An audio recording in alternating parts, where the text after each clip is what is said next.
سورۃ قاف کے بعد ابھی آ رہی ہے سورۃ ذاریات۔ دونوں صورتوں میں بڑی مماثلت ہے، ایک ہی جیسے مضامین ہیں یہ تینوں صورتیں، بلکہ سورۃ قاف، سورۃ ذاریات اور سورۃ نور تقریباً ایک ہی جیسے مضامین ہیں کہ جو ان دونوں کے اندر آئے ہیں۔ صورت کا فرق ہے، انداز کا فرق ہے۔ سورۃ قاف کی آغاز میں صرف ایک قسم کھائی گئی ہے قرآن مجید کے، خاف اور قرآن مجید۔ یہاں پر جو ہے وہ فرشتوں کی مختلف جو سروسز ہیں ان کی قسم کھائی گئی۔ والذاریات ذروا، سوری فرشتے کہہ رہا ہوں کہ ہواؤں کی، والذاریات ذروا، بکھیرنے والوں کی جو اڑا کر بکھیر دیتی ہوائیں بادلوں کو کھاتی ہیں، بخارات کو، پھر ان کو اکٹھا کرتی ہیں، پھر ان کو بکھیر دیتی ہیں۔ اور جو مختلف پولنز ہوتے ہیں یہ پلانٹس کے اندر، ان کو بھی ہوائیں ہی اٹھاتی ہیں اور ہوائیں ہی بکھیرتی ہیں، اور میل اور فیمیل کا پودوں کے اندر ملاپ جو ہے اس میں ہواؤں کا رول بہت عام ہوتا ہے۔ فالحاملات وقرا، پھر پانی کا بوجھ اٹھاتی ہیں وہی بادل۔ فالجاریات یسرا، اور پھر آہستہ آہستہ چلتی ہیں۔ فالمقسمات امرا، اور پھر چیزوں کو تقسیم کرتی ہیں۔ یہ سب قسمیں کھانے کے بعد فرمایا گیا انما توعدون لصادق، یقیناً جس چیز کا تم سے وعدہ کیا جا رہا ہے لصادق، یقیناً سچی ہے۔ مراد کیا ہے؟ عذاب، قیامت۔ وَإِنَّ الدِّينَ لَوَاقِعٌ، اور حساب کتاب، دین، بدلہ وہ واقع ہونے والا ہے، قائم ہونے والا ہے۔ پھر قسم، وَالسَّمَاءِ ذَاتِ الْحُبُكِ، آسمان کی قسم۔ اس کے بہت سے ترجمے کیے گئے ہیں، جالی دار آسمان بھی کیا گیا ہے، راستوں والا آسمان بھی کیا گیا ہے، لیکن چونکہ ہم آسمان تک کبھی پہنچ نہیں پائے، یعنی ہم فاصلے لائٹ ایئرز میں ناپتے ہیں، 1,86,000 میل فی سیکنڈ روشنی سفر کرتی ہے، اور ایک سال میں کتنا سفر کرے گی اس میں ہم فاصلے ناپتے ہیں ایسٹرونومی میں، لیکن آسمان تک کبھی ہماری رسائی نہیں ہوئی کہ آسمان کتنے دور ہے۔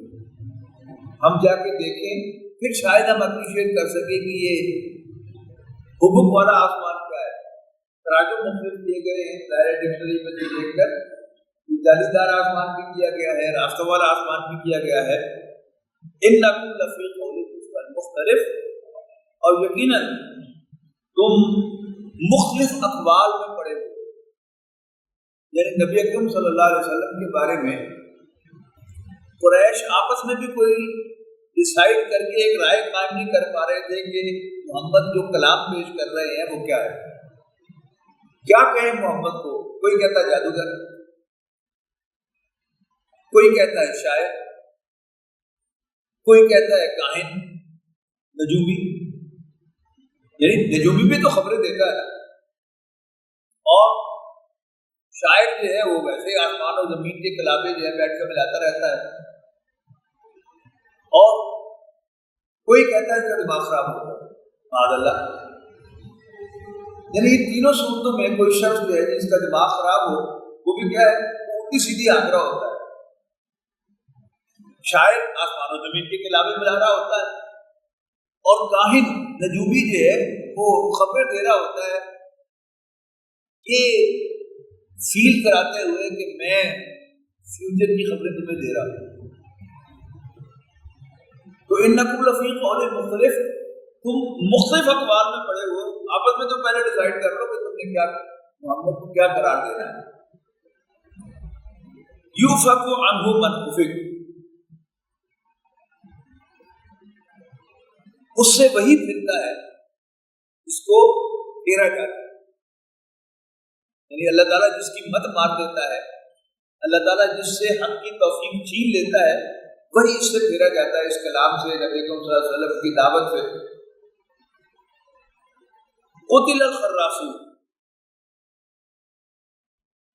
ہلاک ہو، مرے اٹکل کے تیر چلانے والے۔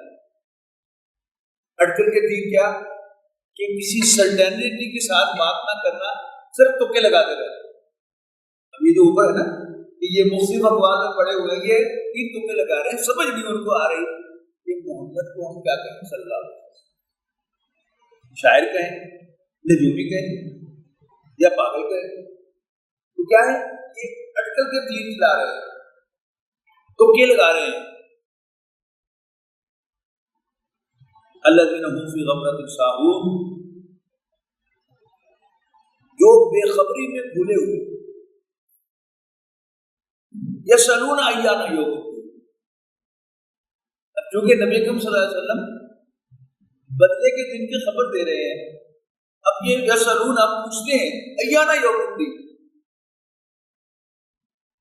کب ہوگا بدلے کا دن؟ یہ کیا ہے؟ اب اپنے خیال میں نبی اکرم صلی اللہ علیہ وسلم کو لاجواب کرنے کی کوشش ہو رہی ہے کہ دھمکیاں ہی لگاتے رہتے ہو، قیامت آئے گی، قیامت آئے گی، کب آئے گی؟ ایان یوم الدین۔ اور پھر فرمایا کیا خود ہی، یوم هم علی النار یفتنون، جب ان کو آگ کا عذاب کیا جائے گا، آگ میں جلائے جائیں گے، اس وقت آئے گی اور کہا جائے گا ذوقوا فتنتکم، چکھو اپنی شرارت کا مزہ، ھذا الذی کنتم بہ تستعجلون، یہ ہے وہ جس کے بارے میں تم جلدی بجائے ہو۔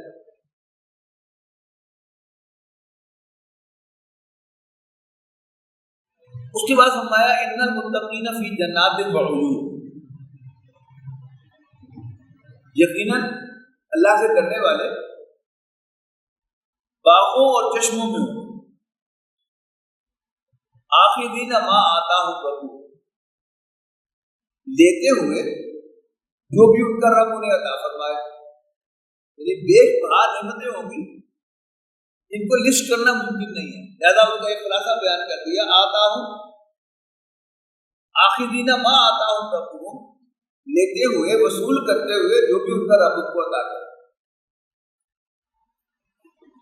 انہم کانوا قبل ذلک محسنین، یقیناً وہ اس دنیا میں بھی نیک تھے، اللہ سے ڈرنے والے، آخرت میں ان کو ہر قسم کی نعمتیں عطا کی جائیں گی، اور وہ دنیا میں بھی نیک تھے۔ محسن کے دو طریقے میں نے آپ کو بتائے تھے کہ نیک بھی اس لیے کہ آسانہ یحسن، احسان کے معنی نیکی کرنا، اور وہ جو اردو میں ہم کہتے ہیں احسان، کسی کے ساتھ کوئی فیور کرنا، یہ دونوں مفہوم جو ہے یہ موجود، لیکن زیادہ تر جو قرآن مجید میں ہے وہ ایک تیسرا مفہوم ہے، وہ کیا ہے کہ بیسٹ پرفارم کرنے والا۔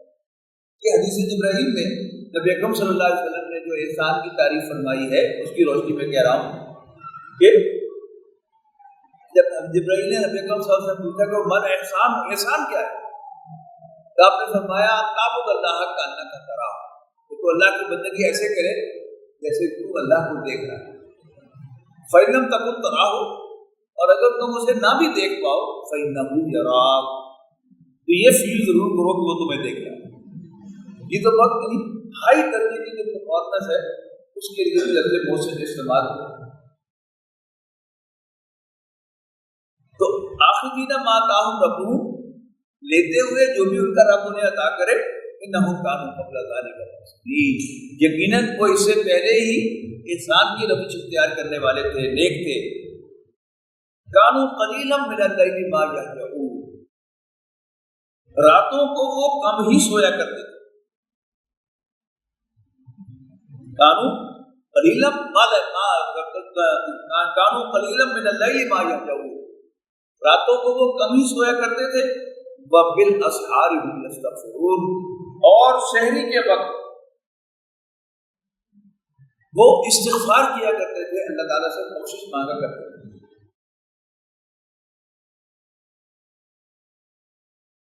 سحری کے وقت، مراد یہاں تہجد کا وقت،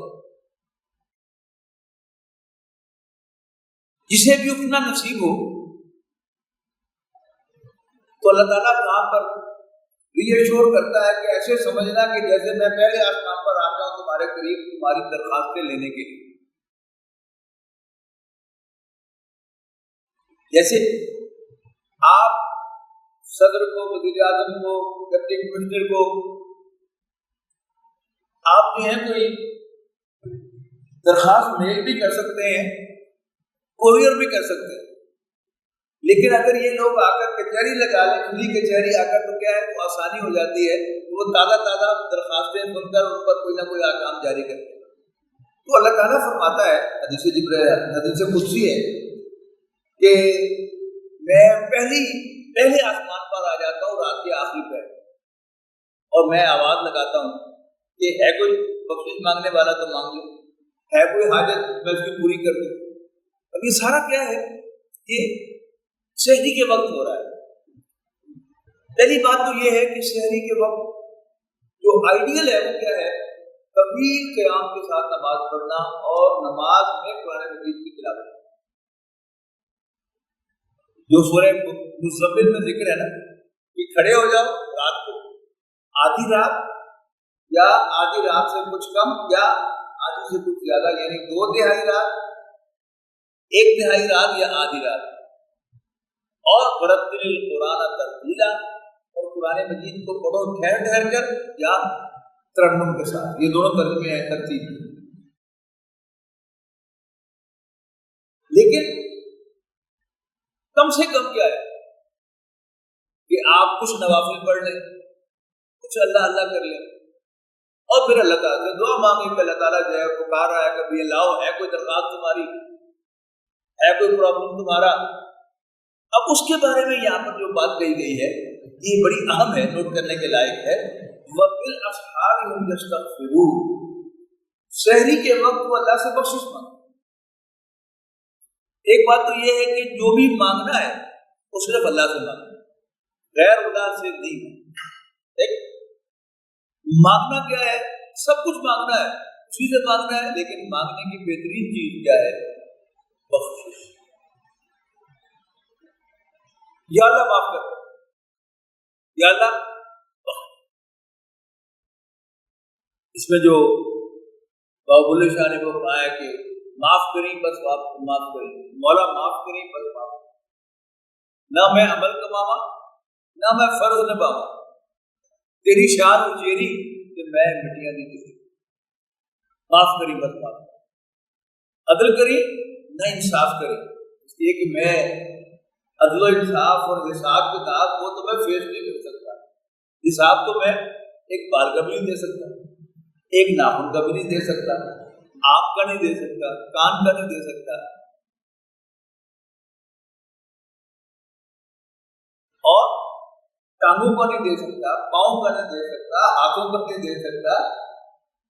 یعنی جسم کا ایک فنکشن جو ہے وہ پرفیکٹ نہ ہو تو جان کے لالے پڑے ہوتے. کئی بچے جو ہے ان کا صرف وہ جو کوئی راستہ ہے وہ بند ہوتا ہے، پیشاب کا راستہ یا پخانے کا راستہ، پیدا ہوتے ہی کیا والدین کو وہ تھوڑی پڑ جاتی ہے کہ جلدی سے اس کی فکر کریں. جبکہ مجھے اور آپ کو اللہ تعالیٰ نے یہ سارے فنکشن پورے عطا کیے ہیں، ہم نے شکر کتنا ادا کیا. حساب ہوگا تو حساب ہوگا نا، خلاصی کیا ہوگی، بس اللہ تعالیٰ کا. تو مانگنے کی اصل چیز استغفار ہے کہ جتنے بھی مومنٹس انسان کو مل جائے، اور بھی دنیا کی کوئی حاجت ہے تو اسی سے مانگے، کوئی پرابلم ہے تو اسی سے شیئر کرے، لیکن بیسٹ کیا ہے، بخشش. تو وَبِالْأَسْحَارِ هُمْ يَسْتَغْفِرُونَ، اور سحری کے وقت وہ اللہ سے بخشش مانگتے. وَفِي أَمْوَالِهِمْ حَقٌّ لِلسَّائِلِ وَالْمَحْرُومِ، یہاں آئے، اور ان کے مالوں میں مانگنے والے کے لیے، بیگر کے لیے اور ہیو ناٹ کے لیے حق ہوتا ہے. یہ ہماری عام سوچ کی بالکل برعکس ہے. ہماری سوچ کیا ہے کہ جی مانگنے والے بیگر پروفیشنل ہیں اور ان کو دینے سے بیگری پروموٹ ہو. بڑی اچھی سوچ ہے، لیکن یہ فیصلہ کرنا کس کا اختیار ہے کہ کون حقدار ہے کون حقدار نہیں؟ اللہ تعالیٰ نے وراثت کا ایک قانون دے دیا اور اس میں مختلف رشتے داروں کے حقوق بیان کر دیے. مرنے والے کی بیوی کا یہ حق ہے، مرنے والی بیوی کے شوہر کا یہ حق ہے، مرنے والے کے بیٹوں کا یہ حق ہے، بیٹیوں کا یہ حق ہے. اور اگر یہ سچویشن ہو تو پھر کیا ہوگا، وہ سچویشن ہو تو کیا ہوگا. تو اللہ تعالیٰ کے جس کا اصل سارا کا سارا مال ہے وہ بیان کر رہا ہے کہ یہ میں نے تمہیں دیا ہوا ہے مال، لہٰذا تمہارا اس پر کوئی اختیار نہیں ہے، میرا اختیار ہے. میں کہتا ہوں کہ یہ اتنا حصہ اس کا، اتنا حصہ اس کا، اتنا اس کا، اتنا اس کا. اور اللہ کے فضل و کرم سے فیصلے سے مسلمان ہم اللہ تعالیٰ کا وہ حق تسلیم کرتے ہیں کہ اس نے جو تقسیم کر دی ہے وہ فائنل ہے. لیکن یہاں پر ہم اللہ تعالیٰ کی اس ڈکشنری پار کو نہیں مانتے. اللہ تعالیٰ کیا کہہ رہے ہیں؟ سائل کا حق ہے، ان کے مالوں میں سائل اور ہیو ناٹ کا حق ہے. ہم یہ سمجھتے ہیں کہ ہاں ہیو ناٹ تو حقدار ہوا، لیکن مجرد سائل اس کا کوئی حق نہیں. ایک جملہ ہمارے یہاں کہتا ہے کہ سائل حقدار ہو تو دینا چاہیے. مراد کیا ہے؟ اگر سائل غریب ہو تو اس کو دے، لیکن ویسے سائل کا کوئی حق نہیں. ایک تو یہ آیت نوٹ کیجیے، بالکل یہی مضمون سورہ معارج میں بھی آگے جا کے آئے گا. وہاں پر ایک لفظ کا اضافہ ہے، فی اموالہم والذین فی اموالہم حق معلوم للسائل والمحروم. ان کے مالوں میں متعین حق ہوتا ہے مانگنے والے کے لیے بھی اور ہیو ناٹ کے لیے، محروم کے لیے، ڈپرائیوڈ کے لیے. نبی اکرم صلی اللہ علیہ وسلم نے اس مضمون کو منطقی انتہا تک پہنچایا. آپ نے فرمایا کہ کوئی مانگنے والا تمہارے پاس سفید گھوڑے پر سوار ہو کر بھی آئے تو اس کو خالی ہاتھ نہ لو. اب سفید گھوڑے کو آپ اگر ایڈیومیٹکلی ٹرانسلیٹ کرنا چاہیں تو وہ کیا ہے؟ لینڈ کروزر پر سوار ہو کر بھی آئے، مرسیڈیز پر سوار ہو کر بھی آئے، تب بھی اس کو خالی ہاتھ نہ لوٹنا، اس لیے کہ وہ مانگنے والا ہے اور مانگنے والے کا. ہماری روایت جو ہے پرانی وہ کیا ہے؟ مانگنے والا آیا، اس نے سوال کیا، آپ نہیں دینا چاہتے، یہ آپ کے پاس بھی نہیں ہے، تو اسے کیا کہا جاتا تھا؟ معاف کرو. کیا مطلب ہے؟ کہ تمہارا مجھ پر حق تو ہے، لیکن سوری کہ میں تمہیں تمہارا حق نہیں دے رہا، لہذا مجھے معاف کرو. اب ہم نے ایکسپریشن بدل دیا، اللہ بھلا کرے، یعنی ہم نے وہ جو سائل کا حق تھا اس کو ڈینائی کر دیا. یہ ساری گفتگو بھی شاید آپ کو سمجھ میں نہیں آئے گی کہ میں کیا اردو سی بات آج کر رہا ہوں آپ کے سامنے. اس کو سمجھنے کے لیے آپ ذرا قیامت کا منظر اپنے ذہن میں لائیں. میں عبد السمید قیامت کے دن اللہ تعالیٰ کے سامنے حاضر ہوں، جبکہ میں نے بہت آفینس کیے ہوئے ہیں، گناہ کیے ہوئے، اور میں اللہ تعالیٰ سے سوال کرتا ہوں کہ یا اللہ مجھے معاف کر دو. تو از مائی ریکویسٹ جسٹ ریکویسٹ یا انجسٹ؟ جبکہ میں نے گناہ کیے ہوئے ہیں، آفینس کیے ہوئے ہیں، تو میں یہ کیوں کہہ رہا ہوں کہ مجھے معاف کر دو؟ جبکہ میں گلٹی ہوں تو حق کیا ہے؟ مجھے سزا ملنی چاہیے. لیکن اگر اللہ تعالیٰ نے مجھے یہ کہہ دیا کہ جاؤ، ہمارا کوئی حق نہیں ہے کہ تمہیں معافی دی جائے، تو پھر میرا کیا حال ہوگا؟ جبکہ میں تقاضا کروں گا کہ یا اللہ اس کے باوجود کہ میں گلٹی ہوں، میں قصوروار ہوں، میں گناہ گار ہوں، تو مجھے معاف کر. تو اللہ تعالیٰ نے وہ جو ہمارا امتحان ہے وہ اس میں رکھا ہوا کہ اگر تم عدل و انصاف کی باتیں کرتے ہو تو پھر خود بھی عدل و انصاف کے لیے تیار ہو جاؤ. تم نے کل آ کر میرے سامنے سوال کرنا ہے بخشش کا، مغفرت کا، معاف کر دے، اور آج میرے کہنے پر تم اس کو نہیں دے، نہیں بھی دینا. وہ جو پرانا انداز تھا کہ معافی مانگنے ہوتے کہ سوری میں تمہیں تمہارا حق نہیں دے رہا، لیکن اس کی حق کو دینا ہی نہیں. تو فی اموالہم حق للسائل والمحروم، اور مالوں میں حق ہے سوال کرنے والے کا اور محروم کا، ڈپرائیوڈ کا، ہیو ناٹ کا. وفی الارض آیات للموقنین، زمین پر یقین رکھنے والوں کے لیے نشانیاں. ساری زمین پر پھیلی ہوئی، زمین، آسمان، رات، دن، یہ پودے، یہ کیڑے مکوڑے، مچھلیاں، چوپائے، سب کیا ہے؟ اللہ تعالیٰ کی نشانیاں. ہوائیں، بادل. وفی الارض آیات للموقنین، زمین پر یقین رکھنے والوں کے لیے نشانیاں ہیں. وفی انفسکم، اور خود تمہارے اندر بھی نشانیاں ہیں. یہ دل جو دھڑک رہا ہے اور اس کا بلڈ پریشر مینٹین ہو رہا ہے، جب آپ تندرست ہیں تو اس کا بلڈ پریشر مینٹین ہو رہا ہے. جسم کے اندر حرارت پیدا ہوتی ہے اور اس کا ٹیمپریچر مینٹین ہو رہا ہے. کتنی دفعہ آپ نے شکر ادا کیا؟ یعنی وہ 98.6 نارمل ٹیمپریچر ہے، وہ 99 پر بھی پہنچ جائے تو ہمیں محسوس ہوتا ہے کہ ہے گھر وی آر انکمفرٹیبل.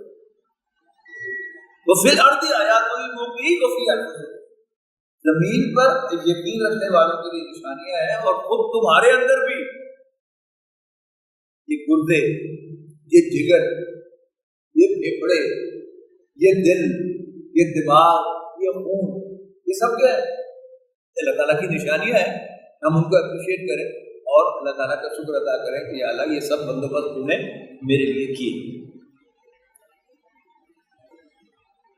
افلا تبصرون، تو کیا تم دیکھتے نہیں؟ وفی السماء رزقکم وما توعدون، اور جس رزق کا تم سے وعدہ کیا گیا ہے وہ آسمان پر، یعنی جنت کی نعمتیں. وفی السماء رزقکم، اور آسمان پر تمہارا رزق ہے. وما توعدون، اور وہ سب کچھ جس کا تم سے وعدہ کیا ہے. فورب السماء والارض، تو آسمان اور زمین کے رب کی قسم ہے. انہ لحق، وہ سب کچھ جو بتایا گیا ہے، جس کا تم سے وعدہ کیا گیا ہے، وہ حق ہے، پورا ہونے والا ہے، سچا وعدہ ہے. انہ لحق مثل ما انکم تنطقون، جیسے تم آپس میں گفتگو کر رہے ہو آمنے سامنے. کہتے کہ یقین رکھنے والوں کے لیے نشانیاں ہیں. اب میں آپ کے سامنے بیٹھا ہوں، آپ میرے سامنے بیٹھے ہیں، میں کوئی شک ہے اس کے بارے میں؟ نہیں ہے شک. لیکن آخرت کے بارے میں، جنت کی نعمتوں کے بارے میں ہمیں یقین نہیں. تو فرمایا کہ وہ جنت کی نعمتیں ہیں تمہارے لیے رکھی گئی ہیں، جس کا تم سے وعدہ کیا جا رہا ہے. انہ لحق، وہ اتنا سچا ہے. اسلام انکم تنطقون، جیسے تم آپس میں ایک دوسرے کے ساتھ گفتگو کر رہے ہو. هل اتاک حدیث ضیف ابراہیم المکرم، حضرت ابراہیم علیہ السلام کے پاس فرشتے آئے حضرت اسحاق کی خوشخبری لے. حضرت اسماعیل کی خوشخبری لے کر بھی آئے تھے، لیکن جب حضرت اسماعیل کا ذکر ہوتا ہے تو غلام حلیم کہا جاتا ہے، ٹالریٹ کرنے والا، بردبار بیٹا. جب حضرت اسحاق کا ذکر ہوتا ہے تو غلام علیم کہا جاتا ہے، علم والا بیٹا. وَهَلْ أَتَاكَ حَدِيثُ ضَيْفِ إِبْرَاهِيمَ الْمُكْرَمِ، کیا آپ تک خبر پہنچی ابراہیم کے معزز مہمان. مکرمی تکریم کیے گئے، عزت دیے گئے، معزز مہمان. اذ دخلوا علیہ فقالوا سلام، جب وہ ابراہیم علیہ السلام کے گھر میں داخل ہوئے تو انہیں سلام پیش کیا.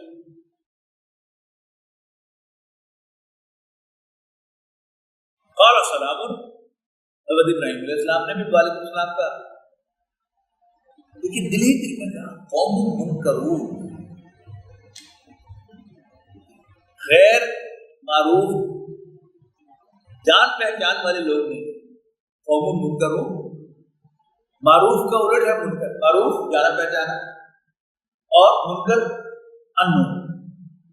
قوم منکرون غیر معروف سے لوگ ہیں. لیکن حضرت ابراہیم علیہ السلام بہت مہمان نواز تھے. اب حالانکہ ان کو پہچانا نہیں، لیکن کیا کیا؟ فراغ الی اہلہ، تو فوراً اپنے گھر کی طرف بڑھے. فجاء بعجل سمین، اور ایک موٹا تازہ بچڑا ذبح کر کے اس کا گوشت بھون کر لا کے پیش کر دیا. مہمان نوازی ہوئی نا کہ ایک طرف کہہ رہے ہیں کہ قوموں منکرون، کچھ عجیب سے لوگ ہیں، جانے پہچانے نہیں، لیکن فوراً کر گئے اور ایک بچڑا ذبح کر کے اس کا گوشت بھون کر آگے سامنے پیش کر دیا. فقربہ الیہ، اور پھر اس کے انہوں نے اس کو پیش کیا ان کے سامنے. اب چونکہ وہ فرشتے تھے لہذا کھانا تو انہیں تھا نہیں. قال الا تاکلون، حضرت ابراہیم علیہ السلام کہا بھائی تم کھاتے نہیں. فاوجس منهم خیفہ، تو دل ہی دل میں ابراہیم علیہ السلام نے خوف محسوس کیا کہ جو میرے گھر کا کھانا نہیں کھا رہے، میرا نمک نہیں کھانا چاہتے تو کوئی میرے دشمن تو نہیں. پرانی روایت ہے وہ کیا تھی کہ جس گھر کا آپ نمک کھا لیں آپ اس کو نقصان کبھی نہیں پہنچا سکتے. اب حضرت ابراہیم کو تشویش کیا ہے کہ میرے گھر کا کھانا نہیں کھا رہے، میرے دشمن تو نہیں. جو ماڈرن چور تو ہوتے ہیں نا، وہ چوری بعد میں کرتے ہیں، پہلے ذرا کچن میں جا کے خوب کھانا وانا کھاتے ہیں، فارغ ہوگا پھر چوری کرتے ہیں. لیکن وہاں جو پرانی روایت ہے وہ کیا ہے کہ جس نے آپ کے گھر کا نمک کھایا ہے وہ آپ کو نقصان نہیں پہنچا، اور جو نہیں کھانا چاہتا اس پر تشویش ہے کہ یہ کوئی دشمن نہ ہو. قالوا لا تخف،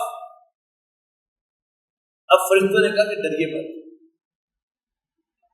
یعنی تعارف کرا دیا کہ ہم اللہ کے بھیجے ہوئے فرشتے ہیں. وبشروه بغلام علیم، اور ان کو خوشخبری دے دی ایک علم والے سمجھدار بیٹے. اب ظاہر ہے کہ وہاں کوئی 2 ایکڑ کا گھر یا 10 کنال کا گھر تو نہیں ہوتا، چھوٹے چھوٹے گھر ہیں، اور اس میں اگر یہ اس دیوار کے باہر مہمان بیٹھے ہیں تو دیوار کے اندر کھانا بھی ہے، وہ پکا رہی ہے، کھانا وانا تیاری کر رہی ہے. تو کیا ہوا، انہوں نے جب یہ سنا کہ یہ فرشتے تھے، پہلے تو وہ ہنس پڑی کہ میرے خاوند کو پتہ نہیں چلا اور یہ ان کے لیے ذبح شبہ کر کے اور کھانا جا کے پیش کر دیا، تو وہ تو نکلے فرشتے. اب جب فرشتوں نے اپنا تعارف کروا دیا اور پھر جب یہاں پہنچے کہ ہم آپ کے لیے ایک بیٹے کی خوشخبری لے کے آئے، فاقبلت امرأتہ فی سرۃ، تو ان کی بیوی یعنی حضرت سارہ سلام اللہ علیہا وہ چیختی ہوئی آئی. فسکت وجہ، اور انہوں نے اپنا ماتھا پیٹا. یہ ٹپیکل عورتوں کا جسچر ہے کہ یوں کر کے ہاتھ مارنا، اور انہوں نے کہا کہ تم کرنا نہیں گل کرو. فسکت وجہ وقالت، اور کہنے لگی عجوز عقیم، بوڑھی اور اوپر سے بانج، کیا میں جنوں گی؟ اور تمہاری طرح کہ میں نے تو جوانی میں کوئی بچہ نہیں جنا، اور اب تو میں بوڑھی بھی ہو گئی ہوں، اور عام عورتیں بھی جب بوڑھی ہو جاتی ہیں کوئی بچے نہیں جنتے. تم یہ کیا باتیں کر رہے ہو؟ عجوز حکیم، بوڑھی اور اوپر سے بانج. میں نے آپ کو کہا تھا سورۃ قاف سے پہلے تعارف کرایا تھا، جملے پورے نہیں ہوں گے، بس اتنا ہی ہے. بڈھی پانچ تو بڈھی میں جنا گیا. لیکن انہوں نے جواب میں کیا کہا؟ قالوا كذلك قال ربك، پھر بھی ہمیں کچھ پتہ نہیں، آپ کے رب نے ایسے ہی فرمایا. قالوا كذلك قال ربك، آپ کے رب نے ایسے ہی کہا ہے. انه هو الحكيم العليم، اور وہ بڑا سیاںا اور بہت علم والا ہے، بہت کیپیبل ہے. وہ سیاںا بھی ہے اور کام بھی جانتا ہے. یہ دو مختلف ہے نا. ایک ہے کہ سیاںا تو ہو لیکن کر کچھ نہ سکتا ہو.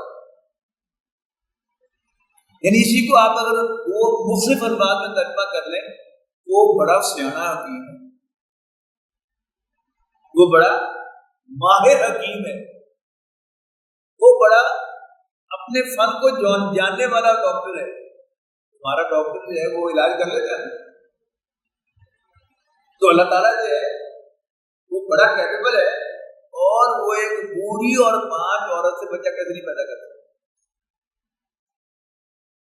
اب سچویشن کیا تھی کہ حضرت ابراہیم علیہ السلام کے بھتیجے یا کزن ہیں حضرت لوط علیہ السلام.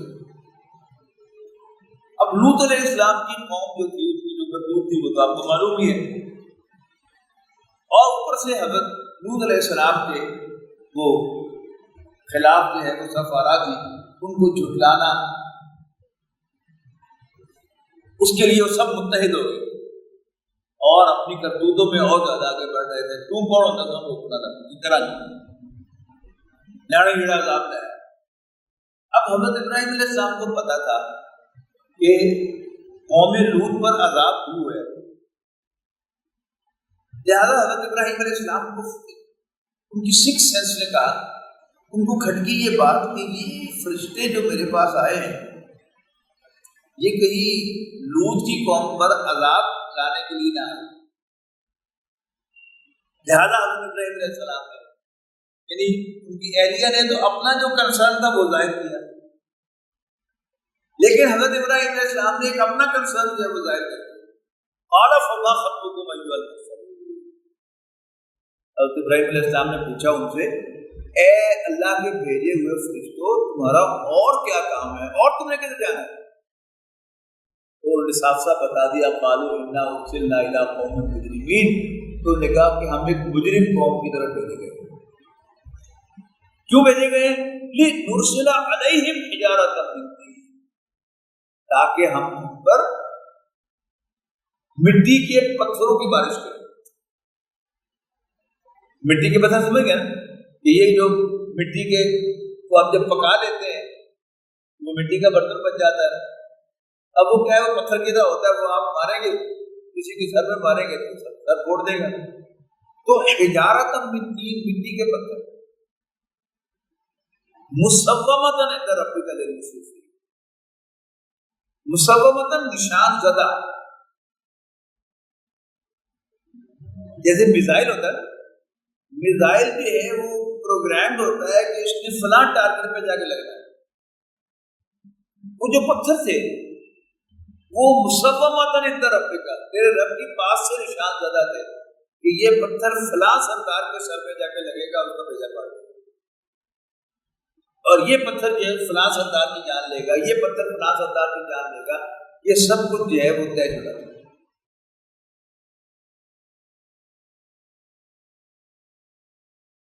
حضرت ابراہیم علیہ السلام یہاں بہت زیادہ مہمان نواز تھے، بہت زیادہ انسان دوست تھے. یہ بڑا خاص وصف ہے. یہ ہم پہلے بھی پڑھ کے آئے ہیں سورۃ ابراہیم میں کہ انہوں نے جو دعا کی تھی اللہ تعالیٰ سے، یاد ہے وہ کیا ہے؟ وَإِذْ قَالَ إِبْرَاهِيمُ رَبِّ اجْعَلْ هَٰذَا الْبَلَدَ آمِنًا وَاجْنُبْنِي وَبَنِيَّ أَن نَّعْبُدَ الْأَصْنَامَ. یاد کرو جب ابراہیم نے کہا کہ ربا اس شہر کو امن کی جگہ بنا دے اور مجھے اس سے بچا اور میرے گھر والوں سے بچا کہ ہم بتوں کی پوجا کریں.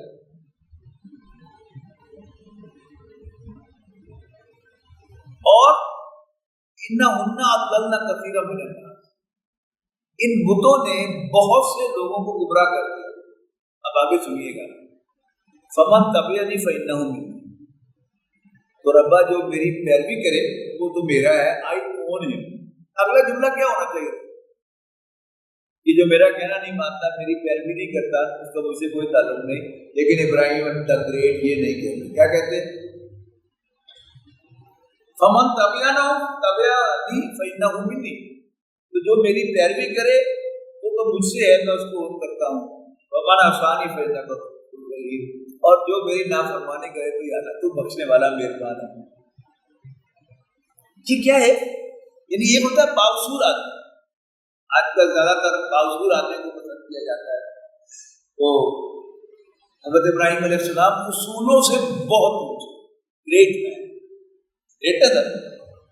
یہ لاجیکل کیا ہے کہ جو میری پیروی کرے وہ میرا ہے، میں اس کو اون کرتا ہوں، اور جو میری پیروی نہیں کرتا میں اس کو ڈس اون کرتا ہوں. لیکن ابراہیم علیہ السلام کو اللہ تعالیٰ نے کہہ دیا اللہ کو پکڑنے والا ہے، معاف کر دو. یہاں کیا ہے کہ حضرت ابراہیم علیہ السلام نے کہا کہ بھائی ہم سے لوط بھی ہے. انہوں نے کہا ہاں ہمیں پتا ہے کہ لوط ہے، وہ بچا لیں گے.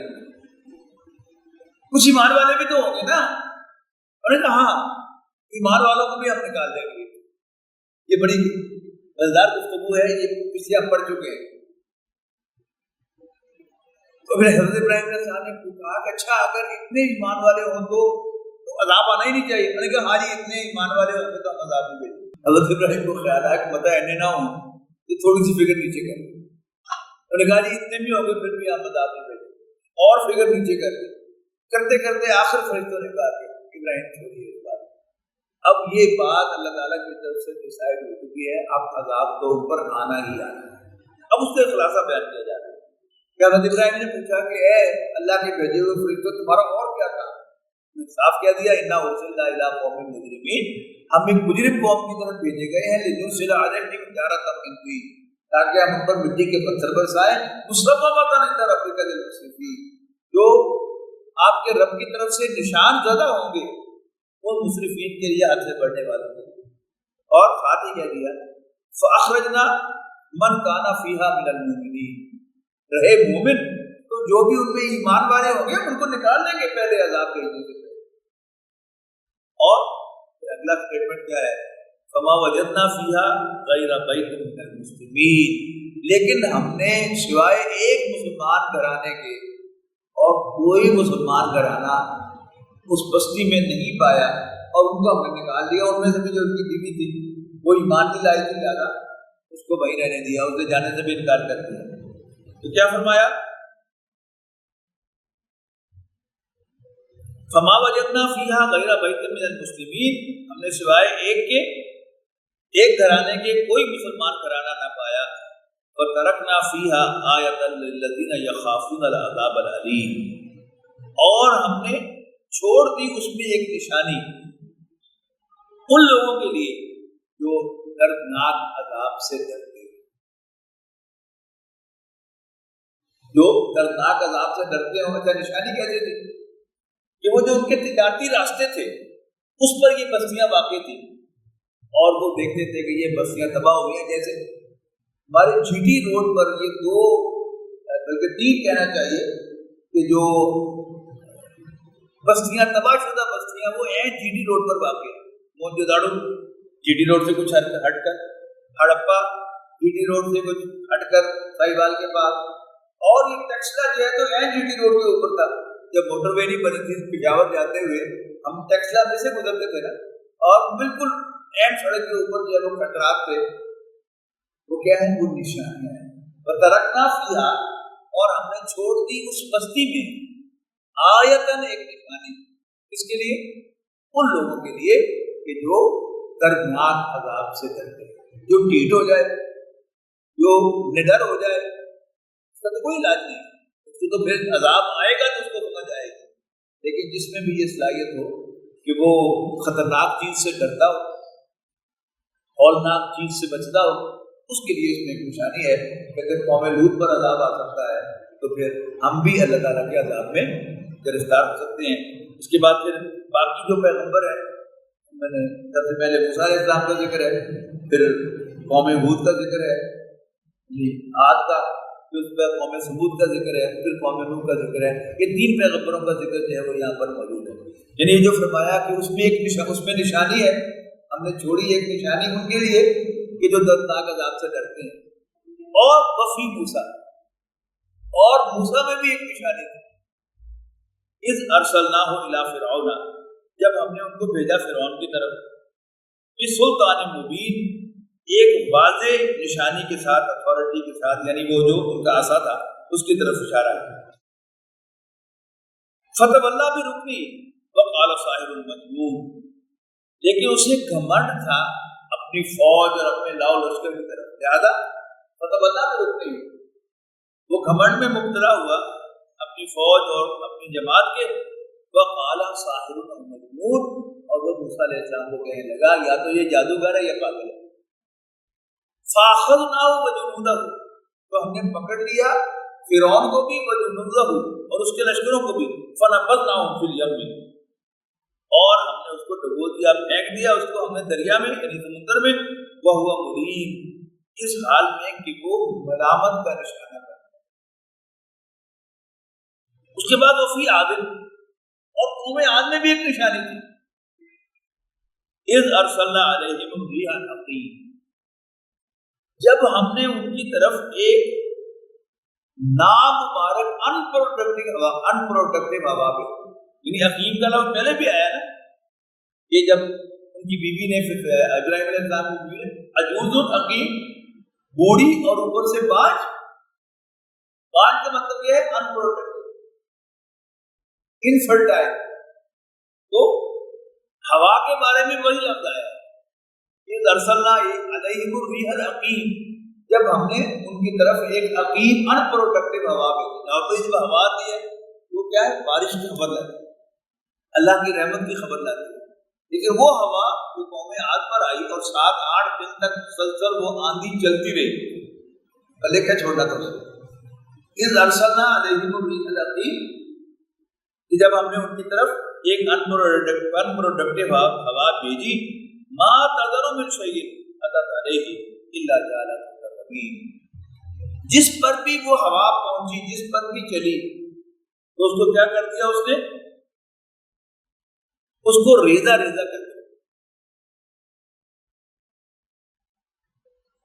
وفی سمودہ، اور قوم سمود میں بھی ایک نشانی تھی، اس قیل لہم تمتعوا، جب قوم سمود سے کہا گیا کہ برت لو، انجوائے کر لو، اویل کر لو،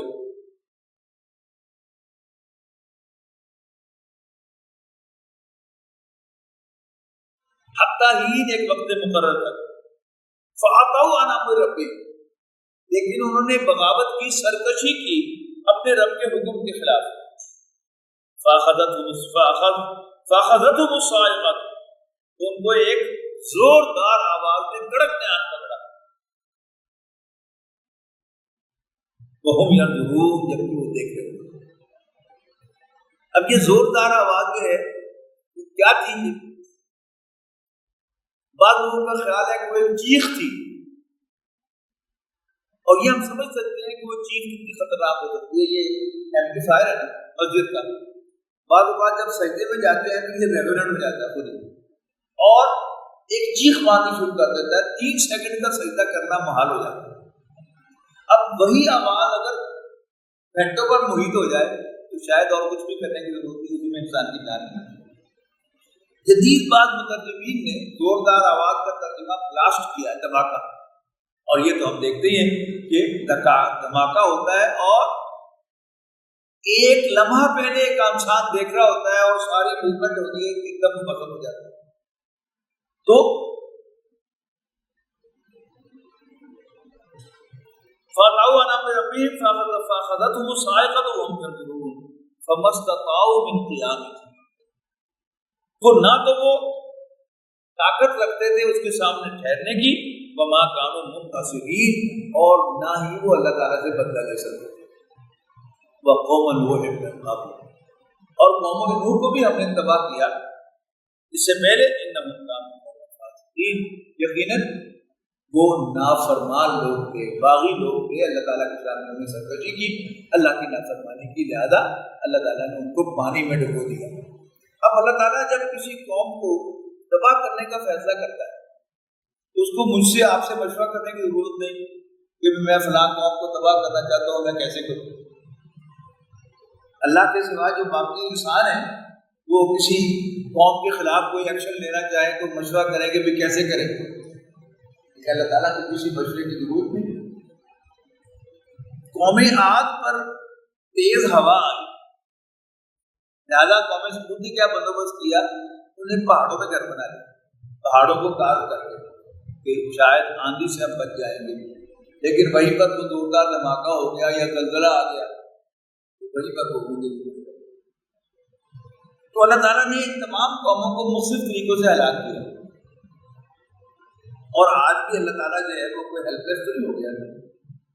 وہ اگر کسی قوم کو اس زمین پر آج تباہی سے دوچار کرنا چاہیے تو نہ اس کو کسی مشورے کی ضرورت ہے، نہ کوئی لمبی چوڑی پلاننگ کی ضرورت ہے، اللہ تعالیٰ کا حکم ہوگا اور وہ نافذ ہو جائے گا اور وہ قوم تباہ ہو جائے گی۔ بارک اللہ علیہ وسلم قرآن العظیم ونفعني وإياكم بالآیات